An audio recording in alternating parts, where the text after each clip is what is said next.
ঈদের মাঠকে বাসর ঘরের পরিণত করে সাজানো যাবে না, সাজানো নিষেধ, হারাম, এ কথাও ঠিক চলেন যায়।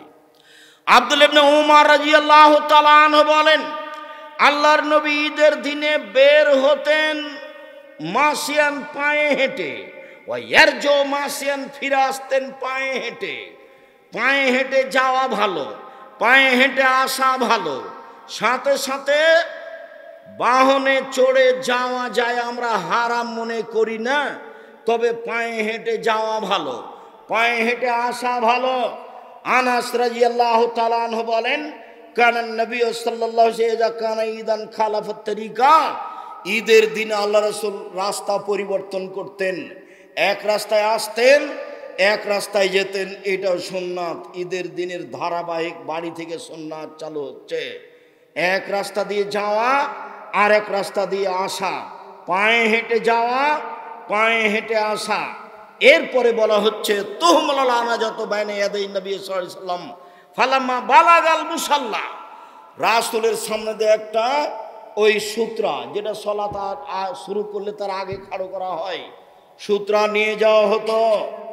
ফায়জা বালগাল মুসাল্লা, ঈদের মাঠে চলে গেলে ফা নসেবাত বাইনা ইয়াদাইহি, এই সূত্রাটা গেড়ে দেওয়া হতো। এইটাকে সামনে রেখে তিনি সালাত আদায় করতেন। ওয়াযালিকা ইসাল্লি ফাদান লাইসা ফি ইসান ইস্তাতারবিহি, এই জন্য যে ঈদের মাঠ ফাঁকা থাকতো, কোনো কিছু ঈদের মাঠে থাকতো না যেটা সামনে করে সালাত আদায় করা যাবে। শুনুন, ঈদের মাঠে মেহরাব তৈরি করা নাজায়েজ, ঈদের মাঠে মিম্বার তৈরি করা নাজায়েজ, ঈদের মাঠকে সাজানো হারাম, ঈদের মাঠকে বাসর ঘরে পরিণত করা হারাম, বাঁশ খাটা দিয়ে সাজানো জায়েজ নয়, একেবারেই ফাঁকা থাকবে। নিতান্ত দখলের উদ্দেশ্যে চতুর্দিক প্রাচীর দিয়ে ঘেরতে পারে, দখল হিসাবে, এছাড়া প্রাচীর দেওয়াও ভালো নয়।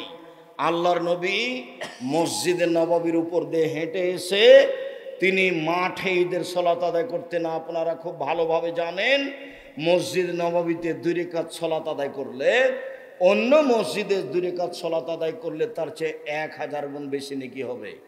এরপরেও পৃথিবীর সবচেয়ে দামি মানুষ দামি মসজিদের উপরে পা দিয়ে, পায়ে পাড়া দিয়ে হেঁটে চলে গেলেন ফাঁকা জায়গায়, তার মানে ঈদের সালাত ফাঁকা জায়গায় আদায় করতে হবে। এরপরে বাড়ি থেকে বের হওয়ার সময়তে তাকবীর শুরু করতে হবে। ইবনু শিহাব জোহরি বলেন, কানান নাস ইকাব্বিরুনা ফিল ঈদে হিনামা ইখরিজুনা মিন মানাজিলিহিম, জনগণ তাকবীর শুরু করত যখন বাড়ি থেকে বের হতো, তখন তো ঈদুল ফিতরে। বাড়ি থেকে বের হওয়ার সময় বলতো আল্লাহু আকবার, আল্লাহু আকবার, লা ইলাহা ইল্লাল্লাহ, আল্লাহু আকবার, আল্লাহু আকবার, ওয়ালিল্লাহিল হামদ, আল্লাহু আকবার কাবীরা, আলহামদুলিল্লাহ কাসীরা, সুবহানাল্লাহি বুকরাতাও ওয়া আসীলা। এই দোয়া আমি কোনোদিন প্রমাণ করতে পারিনি। অতএব এমনি আল্লাহু আকবার বলতে পারেন, সুবহানাল্লাহ বলতে পারেন, লা ইলাহা ইল্লাল্লাহ বলতে পারেন, আর এটাই খাস তাকবীর, আল্লাহু আকবার, আল্লাহু আকবার, লা ইলাহা ইল্লাল্লাহ, আল্লাহু আকবার, আল্লাহু আকবার, ওয়ালিল্লাহিল হামদ। ইমাম সাহেব যখন বের হবে তখন তাকবীর বন্ধ হয়ে যাবে, নিতান্তই সেই দিন বলতে পারেন। তবে ঈদুল ফিতর যদি হয়, আব্দুল্লাহ ইবনে উমর ও আবু হুরায়রা রাদিয়াল্লাহু তাআলা এখনো জানাইলা সুদ, ঈদুল আজহাতে আব্দুল্লাহ ইবনে উমর এবং আবু হুরায়রা রাদিয়াল্লাহু তাআলা বাজারের দিকে বের হতেন আর তাকবীর পাঠ করতেন প্রথম জুলহিজ্জা থেকে নিয়ে 13 তারিখ পর্যন্ত। জুলহিজ্জা মাসে 1 থেকে নিয়ে 13 দিন পর্যন্ত একটানা তাকবীর চলবে। আল্লাহু আকবার, আল্লাহু আকবার, লা ইলাহা ইল্লাল্লাহ, আল্লাহু আকবার, আল্লাহু আকবার, ওয়ালিল্লাহিল হামদ। ওইদিকে পুরুষ নারী হজ করতে গেছে, এহরাম বাঁধার পরে শুরু করেছে লাব্বাইক আল্লাহুম্মা লাব্বাইক, লাব্বাইক লা শারীকা লাক লাব্বাইক, ইন্নাল হামদা ওয়া নি'মাতা লাক ওয়াল মুলক লা শারীকা লাক। তোমার দরবারে উপস্থিত, আমি তোমার দরবারে উপস্থিত, প্রশংসা তোমার, অনুগ্রহ তোমার, রাজত্ব তোমার, প্রশংসা তোমার, অনুগ্রহ তোমার, রাজত্ব তোমার, কোনো শরীক নাই তোমার। এইভাবে একবারে যে যেমন পারে চিৎকার করে বলবে, তাকবীরও জোরে বলবে, আল্লাহু আকবার, আল্লাহু আকবার, লা ইলাহা ইল্লাল্লাহ, আল্লাহু আকবার, আল্লাহু আকবার, লিল্লাহিল হামদ। পুরুষেরা ঈদের মাঠে যাবে, মহিলারাও যাবে। ভালো মহিলা তো যাবে, যার হায়েজ হয়েছে তাকে ঈদের মাঠে যেতে হবে, যেতেই হবে। উম্মে আতিয়া রাদিয়াল্লাহু তাআলা আনহা বলেন, উমিরনা নুখরিজাল হুইয়াদা জাওয়াতিল খুদুরে, আমাদের ঋতুবতীকে ঈদের মাঠে যেতে বলা হলো। আমাদের যারা যুবতী মেয়ে তাদেরকে ঈদের মাঠে যেতে বলা হলো। ইয়াশহাদনা জামাতাল মুসলিমিন দাওয়াতাহুম, তারা গিয়ে মুসলমানদের সাথে তাকবীরে শরীক হবে। ঋতুবতী মহিলারা বলবে, আল্লাহু আকবার, আল্লাহু আকবার, লা ইলাহা ইল্লাল্লাহ, আল্লাহু আকবার, আল্লাহু আকবার, লিল্লাহিল হামদ। ঋতুবতী মহিলারাও ইহরাম বাঁধার পরে বলবে, লাব্বাইক আল্লাহুম্মা লাব্বাইক, লাব্বাইক লা শারীকা লাক, লাব্বাইক ইন্নাল হামদা নি'মাতা লাক ওয়াল মুলক লা শারীকা লাক। যাদের হায়েজ হয়েছে তারা এই তাকবীর পাঠ করবে, তবে কাবা ঘর তওয়াফ করবে না এবং সালাত আদায় করবে না। হাজিরা যা করছে তাই করবে। আল্লাহর নবী আয়েশাকে বললেন, তুমি কাঁদছো কেন? আয়েশা বললেন, আর আপনারা হজ উমরা করে যাবেন, আমার তো উমরা হলো না, আমি শুধু হজ নিয়ে যাব, এই জন্য আমি কাঁদছি, আমার ঋতু হয়েছে। তখন আল্লাহ রাসূল বলছেন, চিন্তা করো কেন, হায়েজ তো আদমের মেয়েদের উপরে ফরজ করা হয়েছে, সবারই হবে, তোমারও হয়েছে, তুমি অত চিন্তা করো কেন? ইসলামুল হজ, হাজিরা যা করে সেটাই করো। হাজিরা কোরআন তেলাওয়াত করে, তুমি কোরআন তেলাওয়াত করো। হাজিরা লাব্বাইক বলে, তুমি লাব্বাইক বলো। হাজিরা সুবহানাল্লাহ আলহামদুলিল্লাহ বলে, তোমরা সব কিছুই বলো। সালাত আদায় করো না, তওয়াফ করো না। এই বিবরণ পেশ করে, বুখারী মুসলিমের বিবরণ পেশ করে বলা হয়েছে, ঋতুবতী মহিলারাও কোরআন মাজিদ ধরে পড়বে। এ কথাই ঠিক। শতদিনের তদন্তে এ কথাই আসে, ওরা সালাত আদায় করতে পাবে না, ওরা তওয়াফ করতে পাবে না। ঋতুবতী মহিলা ঈদের মাঠে যাবে, যেতেই হবে। যখন জোরালো আদেশ দেওয়া হলো, তখন একজন মহিলা বলল, এহদানা লাইসা লাহা জিলবাব, আমাদের কারো তো চাদর নাই, কেমনে যাবে? চাদর গায়ে দিয়ে যেতে হয়। উপস্থিত বৈঠকের মুসলিম বোন এমনি আছেন নাকি বসে, এই মেয়ে, তোমার মাথায় কাপড় নাই কেন? শরম পাও না? তোমার বাপ নাই নাকি? তোমার লজ্জা হয় না কেন? তোমার শরম হয় না কেন? তোমার মা পাশে বসে আছে না? পাশে বসে আছে তোমার মা, তোমাকে দেখতে পায় না? তোমার মাথায় কাপড় নাই কেন? এই দেখো ঋতুবতী মহিলারাও যাবে মাথায় চাদর দিয়ে, গায়ে কাপড় দিয়ে। এ দেখো। তখন একজন মহিলা বলছে, চাদর নাই যে। একদিন পর থেকে সওয়াল শুরু করেন। ইবাদতের জগতে সবচেয়ে দামি ইবাদত সিয়াম, নফল সিয়াম পালনে অভ্যাসী হন। বৃহস্পতিবার সোমবার সিয়াম থাকেন। মানুষের রিপোর্ট সাপ্তাহিক আল্লাহর কাছে এ দুদিনে পেশ করা হয়। শাবান মাসে বেশি বেশি সিয়াম থাকেন। বাৎসরিক রিপোর্ট শাবান মাসে পেশ করা হয়। বাৎসরিক পাপ নেকি কোন দিন পেশ করা হয়? কখন? শাবান মাসে। আর সাপ্তাহিক পাপ নেকি কোন কোন দিনে পেশ করা হয়? বৃহস্পতিবার ও সোমবার। আল্লাহ নবী বলছেন, তুরাজুল আমাল ইয়ামাল ইসনাল খামিস ওয়ানা উহিব্বু ইরফা আমালি ওয়ানা সায়েম। বৃহস্পতিবার সোমবার মানুষের পাপ নাকি আল্লাহর কাছে পেশ করা হয়। আমার মন চায়, দেখো তুমি আমার রিপোর্টটা দেখো, এই যে দেখো আমি বৃহস্পতিবার সোমবার সিয়াম আছি, আমার রিপোর্টটা তুমি সিয়াম অবস্থায় দেখো। আমি তোমাকে আমার রিপোর্ট কি অবস্থায় দেখাতে চাচ্ছি? সিয়াম অবস্থায়। শাবানের সিয়াম থাকবে 1 থেকে 15 পর্যন্ত। তোমাকে আমি রিপোর্ট দেখাবো সিয়াম অবস্থায় বাৎসরিক। এটা আমার মন চায়। অতএব সম্মিলিত দিনী ভাই বোন, মুহররমের 2 দিন সিয়াম থাকুন, আরাফার 1 দিন সিয়াম থাকুন, প্রতি মাসে 3 দিন সিয়াম থাকুন, শাওয়ালের 6টা সিয়াম থাকুন, বৃহস্পতিবার সোমবার সিয়াম থাকুন, আর শাবান মাসে একটানা 15 দিন সিয়াম থাকুন, আর জুলহিজ্জার 1 থেকে নিয়ে 9 পর্যন্ত। 1 থেকে নিয়ে 9 পর্যন্ত একটানা সিয়াম থাকুন। আপাতত সংক্ষিপ্তভাবে সিয়ামের কথা শেষ করলাম। শাওয়ালের সিয়াম পালনের অনুরোধ জানিয়ে চলেন ঈদের দিন।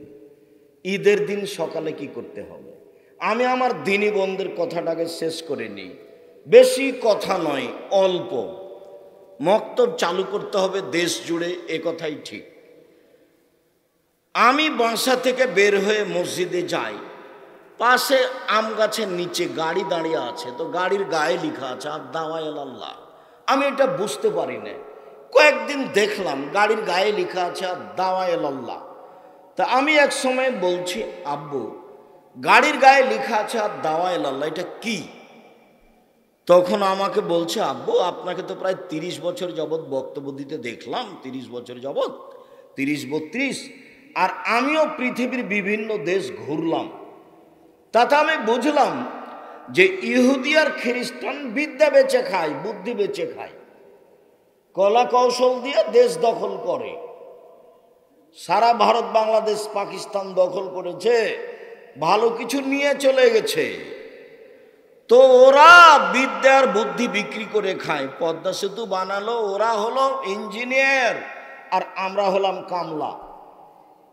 পদ্মা সেতু বানালো, ওরা হলো ইঞ্জিনিয়ার, আমরা হলাম কামলা। তো ওরা যে ইহুদি খ্রিস্টান বিদ্যার বুদ্ধি বেচে খায়, এইটা জানাবো কিভাবে?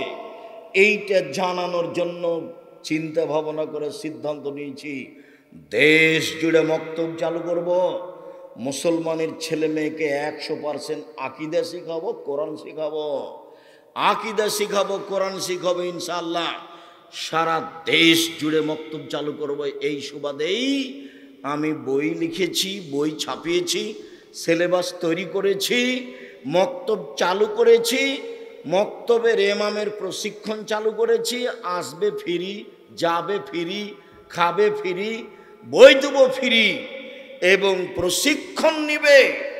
এই প্রশিক্ষণের মাধ্যমে দেশ জুড়ে মক্তব চালু করবে, আকিদা সংশোধন করবে, ইহুদি কারা খ্রিস্টান কারা, এবং কোরআন মাজিদ পড়তে শিখবে মুসলমানের ছেলে 100%, মিয়া ফিল মিয়া, 100 থেকে 100ই শিখতে হবে। এই লক্ষ্যে দেশ জুড়ে মক্তব চালু করব। তার নাম দিয়েছি আদ-দাওয়া ইলাল্লাহ, মসজিদ ভিত্তিক শিক্ষা কার্যক্রম, মসজিদ ভিত্তিক দাওয়াতি কার্যক্রম। তাই গাড়ির গায়ে লেখা আছে আদ-দাওয়া ইলাল্লাহ। আমি বললাম, আব্বু তোমার পরিকল্পনা সুন্দর, আমরা তোমার এই পরিকল্পনা গ্রহণ করলাম, আল্লাহ তুমি কবুল করো। আল্লাহুম্মা। নিজের ছেলে মেয়ের জন্য যেমন দোয়া করেন, আব্দুল্লাহর জন্য তেমন দোয়া করবেন, ওদেরকে যেন আল্লাহ দিনের খিদমতের জন্য কবুল করেন। আল্লাহুম্মা। সম্মানিত দিনী ভাই বোন, ঈদের দিন, ঈদের দিনের প্রথম কাজ কি? খেয়াল করো এদিকে। ঈদের দিনের প্রথমে 4-5টা কাজ আছে। 1 নম্বর কাজ হলো ফেতরা বের করা। ঈদের দিনই ফেতরা বের করতে হতো, যা আমাদের এসব মুরব্বী মানুষেরা আজও জানেন, যে আমরাও করেছি, আমার বাপ দাদাকেও দেখেছি ঈদের দিন সকালে ফেতরা বের করতে। ওইটা কিভাবে 15ই চলে গেল, 15 রমাজান চলে গেল, 27 রমাজান আরো আগে চলে আসলো, আরো আগে হবে না, নিতান্তই 29 রমাজান বা 30 রমাজান, অন্যথায় ফজর সালাতের পরে ফেতরা বের করতে হবে। আব্দুল্লাহ ইবনে উমর বলেন, ঈদের দিনের প্রথম কাজ, আব্দুল্লাহ ইবনে উমর বলেন, ফারাজা রাসূলুল্লাহ সাল্লাল্লাহু আলাইহি সাল্লাম যাকাতাল ফিতরে সান মিন তামারিন ও সান মিন সাইরিন। আল্লাহর নবী ফিতরার যাকাত ফরজ করেছেন 1 সা খেজুর, 1 সা গম, আলাল আবদি ওয়াল হুররে, স্বাধীন পুরুষ নারীর উপর, ফকির মিসকিন সবার উপর, ভিক্ষুক ভিক্ষিকা সবার উপরে, আর স্বাধীন পুরুষ নারীর উপর, দাস দাসের উপর, ছোট বড় সবার উপরে। ঈদের মাঠে যাওয়ার পূর্বে যার জন্ম হয়েছে তারও ফিতরা দিতে হবে। যদি ধরে নেওয়া হয় ফজরের আজানের আগে যার জন্ম হয়েছে তারও ফেতরা দিতে হবে, ঠিক আছে। যদি ধরে নেওয়া হয় যে সূর্য ডুবা পর্যন্ত, রমজান শেষ হওয়ার সূর্য ডুবা পর্যন্ত সন্তান জন্ম নিয়েছে তার ফেতরা দিতে হবে, তো ঠিক আছে। আমরা মনে করি ফজরের আজান পর্যন্ত কোনো ছেলে মেয়ে রাতে জন্ম নিলে তার ফেতরা দিতে হবে, সবাকেই ফেতরা দিতে হবে। ছোট বড়, শিশু, পুরুষ নারী, দাস দাসী, কাজের মেয়ে, ফকির মিসকিন, সবাকেই ফেতরা দিতে হবে, দিতেই হবে। চাঁপাই নবগঞ্জের ভাষা তো ওকে দিতে হবে, ওর বাপকে দিতে হবে, ফেতরা দিতেই হবে। ফকির হলে ফিরিয়ে দেওয়ার সময় তার চেয়ে বেশি দিয়ে দেওয়া হোক। ও আমার বেহান তুয়াদ্দা কাবলাল খরুজ এলা সালা কাবলা খরুজের নাস এলাল মুসাল্লা। ফেতরা বের করতে হবে ঈদের মাঠে যাওয়ার পূর্বে। এই যে বুখারী মুসলিমের হাদিস, ফেতরা বের করতে হবে কখন? ঈদের মাঠে যাওয়ার পূর্বে। আগে যে নিয়ম ছিল সেটাই ঠিক ছিল। আবু সাঈদ খুদরি রাদিয়াল্লাহু তাআলা আনহু বলেন, কুন্না নুখরিজু যাকাতাল ফিতরে, আমরা যাকাতুল ফিতর ফেতরা বের করতাম। সান মিন তামিন, একসা খাদ্য, সান মিন সাইরিন, একসা জব, সান মিন তামারিন, একসা খেজুর, সান মিন তাকেতিন, একসা পনির, সান মিন জাবিবিন, একসা কিশমিশ।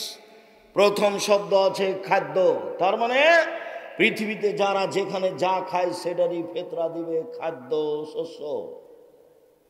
কেউ যদি মনে করে আটা দিব তো দেখ, তবে ধান দেওয়া ভালো নয়, ধান সরাসরি খাদ্য নয়। আগে কিছু আমাদের গ্রামেও ধান ফেতরা দিত, চাউল গম দেওয়াই তুলনামূলক ভালো। সম্মানিত দিনী ভাই বোন, আবু সাঈদ খুদরি বলেন, কাদেবা মুআবিয়া হাজ্জানা মুতামেরান ফাকাল্লামান নাস আলাল মিম্বারে, আমরা একসা করে ফেতরা দিয়ে আসছিলাম। হঠাৎ করে মুআবিয়া রাদিয়াল্লাহু তাআলা আনহু সিরিয়া থেকে আসলেন, তিনি মিম্বারে উঠে জনগণের সামনে বক্তব্য দিলেন।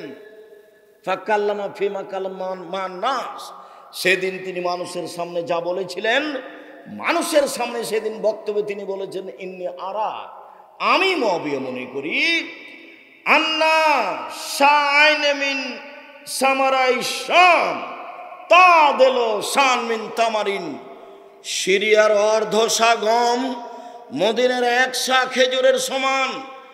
জাতির উদ্দেশ্যে মুআবিয়া ভাষণ দিলেন। মুআবিয়া রাদিয়াল্লাহু তাআলা আনহু জাতির সামনে বললেন, জনগণ, আমি মনে করি সিরিয়ার অর্ধশা গম মদিনার একশা খেজুরের সমান। সিরিয়ার অর্ধশা গম মদিনার একশা খেজুরের সমান। এই কথা জনগণ গ্রহণ করল। জনগণ অর্ধশা ফেতরা দিতে লাগলো। এই অর্ধশা গ্রহণ করলো ইরাকের মানুষ। ইরাকের মানুষ একশা সমান ধরল 3.5 কেজি। আজও ইরাক থেকে একটা পরিমাপ পাত্র কিনে নিয়ে এসে চাউল মাপলে, গম মাপলে 3.5 কেজি, 3.25 কেজি ধরবে, এরকমই ঠিক। মদিনা থেকে একটা সা কিনে নিয়ে আসলে তাতে 2.5 কেজি ধরবে, বা 2 কেজি 400 গ্রাম ধরবে, বা একটু বেশিও ধরতে পারে, এ কথাই ঠিক। মদিনার সা অনুযায়ী 2.5 কেজি বা 2 কেজি 400 গ্রাম বা তার চেয়ে কিছু বেশি হতে পারে। আর সিরিয়ার সা অনুযায়ী 3.5 কেজি হতে পারে। তারা মূল্য হিসাবে অর্ধেক সা নিল, আর বাকি মানুষেরা তা গ্রহণ করলো না। আবু সাঈদ খুদরি বললেন, আম্মানা, আমি আবু সাঈদ খুদরি বলছি, কুন্না নুখরিজু ফালা নাজালু কুল্লা ফালাম নাজাল নুখরিজু সান মিন তামারিন আলা আহাদে রাসূলিল্লাহ সাল্লাল্লাহু আলাইহি সাল্লাম উখরিজুহু মাইস্ত।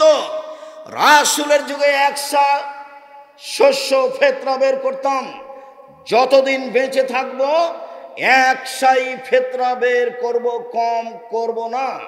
কারা রাজুলুন মিনাল কম, জনগণের একজন বলল, আবু সাইদ খুদরি আওয়া কামহানে মুদ্দাইনে মিন কামহিন, অর্ধশা গম দিলে হবে না? তখন আবু সাইদ খুদরি বললেন, অর্ধশা গম দিলে কেন হবে? তিলকা কিমাত মুআবিয়া, এটা হলো মুআবিয়ার মূল্য হিসাব, এইটা হলো মুআবিয়ার মূল্য হিসাব। লাক বালোহা ওয়ালা আমালোহা, মুআবিয়ার মূল্য হিসাব আমি কখনো গ্রহণ করব না, কখনো তা মানব না। মুআবিয়ার মূল্য হিসাব কখনো গ্রহণ করব না, কখনো তা মানব না। এই কথা আবু সাইদ খুদরি রাদিয়াল্লাহু তাআলা আনহু বললেন। আমি বলছি সম্মানিত দিনী ভাই বোন, একশা ফেতরা বের করতে হবে, এ কথাই ঠিক, মূল্য নয়। সারা দুনিয়ার মানুষ যদি মূল্য বের করে তবে তা ফেতরা হবে না, শস্য দিয়েই ফেতরা বের করতে হবে, এ কথাই ঠিক। যখন করোনা ধরেছিল তখন আমি বলেছিলাম কাবা ঘর কেন, সারা পৃথিবীর মানুষ যদি 3 ফুট পর পর সলাতে দাঁড়াই তবু তা বৈধ হবে না। আর যদি কোনোদিন কিয়ামত পর্যন্ত কাবা ঘরে পায়ে পা মিলিয়ে না দাঁড়ায় তবুও তা বৈধ নয়। সেদিন বক্তব্যে বলেছিলাম 3 ফুট পর পর দাঁড়ানো বৈধ করতে হলে মুহাম্মদ সাল্লাল্লাহু আলাইহি সাল্লামকে আবার পৃথিবীতে আসতে হবে। যেহেতু মুহাম্মদ সাল্লাল্লাহু আলাইহি সাল্লাম আর কোনোদিন পৃথিবীতে আসবেন না, কাজে 3 ফুট পর পর দাঁড়ানো বৈধ হবে না। মাস্ক পরে করোনা আমি ঠেকাতে চাইনি, আমি বিশ্বাস করি ভাগ্যকে। আল্লাহর নবী বলছেন, মানুষ সৃষ্টির 50,000 বছর পূর্বে কাতাবা হায়াতাহা ও মাউতাহা ও রিজকাহা ও মাসায়েবাহা, তার পৃথিবী সৃষ্টির 50,000 পূর্বে মানুষের জীবন, মানুষের মরণ, মানুষের রুজি, মানুষের রোগ ব্যাধি, করোনা সেদিন লেখা হয়ে গেছে। সেই দিন যদি করোনা লেখা থাকে, আজ যদি পাথরের ভিতরে ঢুকে থাকে তবু তাকে করোনা ধরবেই ধরবে। সেই দিন যদি করোনা না লেখা হয়ে থাকে, আজ যদি করোনা যার হয়েছে তার গায়ের উপরে শরীর লাগিয়ে বসে থাকে তবুও করোনা ধরবে না। আমি আব্দুর রাজ্জাক এটাকে বিশ্বাস করি, এভাবেই আছি, এভাবেই থাকবো। অল্প দিন বাঁচতে এসে তাকদীর পরিবর্তন করতে আমি রাজি নই। সম্মানিত দিনী ভাই বোন, বিষয়টি তখন শক্তভাবে বলেছিলাম। যারা হুঙ্কার দিয়ে বলেছিল তারা চুপসি লেগে গেছে, মুখ খোলে না। করোনা আমাকে হতে পারে না। আমি সেদিন বলেছিলাম যার করোনা হয়েছে তার প্লেটে একসাথে আমি খেতে রাজি। করোনায় কেউ মারা গেলে আমি তাকে গোসল জানাজা দিব।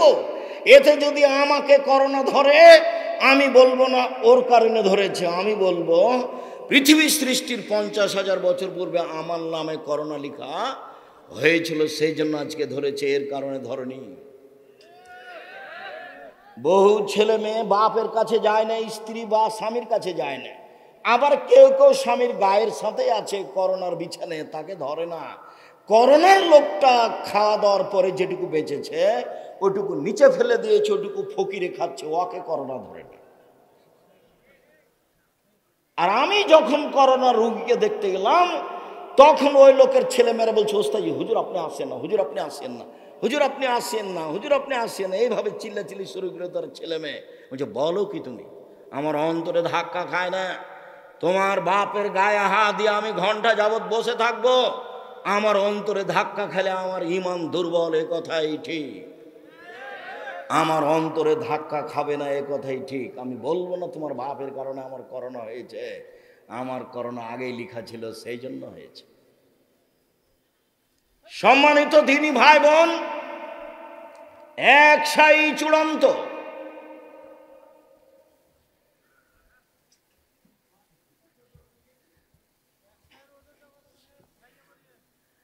এক সায়ের ওজন 2.5 কেজি, আর না হলে 2 কেজি 400 গ্রাম বা 2.5 কেজির একটু বেশি।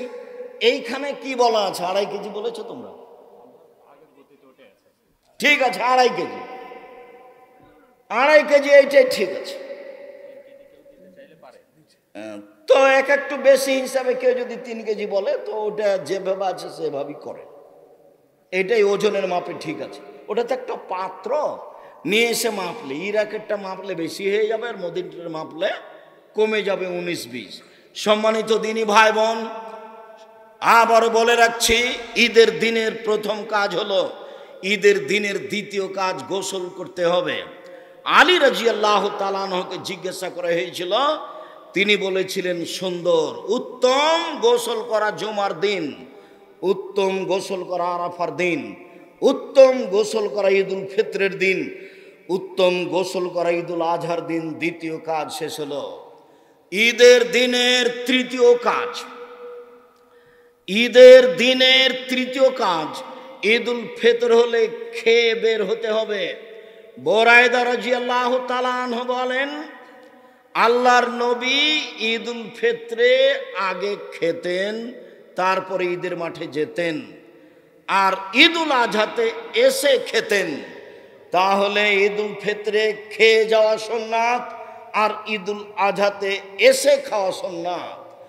এসে গরুর গোস্ত কলিজা খেতে হবে, এইটা জরুরি নয়। আর সোয়া পহর রোজা থাকতে হবে এ কথাও নয়, অর্ধেক দিন রোজা থাকতে হবে এ কথাও নয়। ঈদের দিনের সুন্নাত হচ্ছে, সেটা যদি ঈদুল ফিতর হয় তাহলে খেয়ে যাবে, আর যদি ঈদুল আজহা হয় তাহলে এসে খাবে। বোঝা যায় না কথা? যদি ঈদুল আজহা হয় তাহলে এসে খাবে। ঈদুল ফিতরের চতুর্থ জরুরি কাজ, সূর্য ওঠার পরপরই বের হতে হবে। আব্দুল্লাহ ইবনে বুসর বলেন, তিনি বের হলেন কিছু জনগণকে নিয়ে ঈদের মাঠে। ফানকারা ইবতান নাস, জনগণের ঈদের সালাত দেরি করে আদায় করাকে তিনি নাকচ করলেন। তিনি বললেন, কাদ ফারাগনা সাআতানা হাজিহি, এই সময় আমরা ঈদের সালাত আদায় করে নিয়েছি। তখন ছিল চাষতের সালাতের সময় 7:30 8টা। দেরি করাকে তিনি নাকচ করলেন। এই ছেলে, খুব মূল্যায়ন করা কথা শুনতে হবে, খুব দাম দিতে হবে। কে বলল ঢাকা ঈদগাহ মাঠে একবার সালাত হবে 9টার সময়, একবার সালাত হবে 10টার সময়, একবার সালাত হবে 11টার সময়? ধর্ম পাগল হয়ে গেছে। धर्म राजशाही चांपाइनगंज हवाई लड्डू दोनों हाथ में लड्डू है, जो चाहे उसको खा ले, जो चाहे उसको छोड़ दे। सूर्य उठार पर ईदेर सलात आदाय करते হবে, এই কথাই ঠিক। ঈদের সলাত এবং ইস্তিসকার সলাতের সময় একই, সূর্য ওঠার পরে। খুব দেরি করলে না হয় 6:30, না হয় 7টা, এর চেয়ে দেরি করা যেতে পারে না সম্মানিত দিনী ভাই বোন। যার কারণে সেসব লোকেরা, আরবের লোকেরা ফজরের সলাতে যখন বের হয় তখন 3-4টা খেজুর পকেটে নেয়। ফজরের সলাত আদায় করার পরে 4-5টা খেজুর মুখে দিয়ে ঈদের মাঠে চলে যায়, বা মসজিদে হলে সেখানে সলাত আদায় করে চলে আসে। সম্মানিত দিনী ভাই বোন, এক ঈদগাহ মাঠে একাধিকবার সলাত হবে না, তার প্রমাণ এইটা।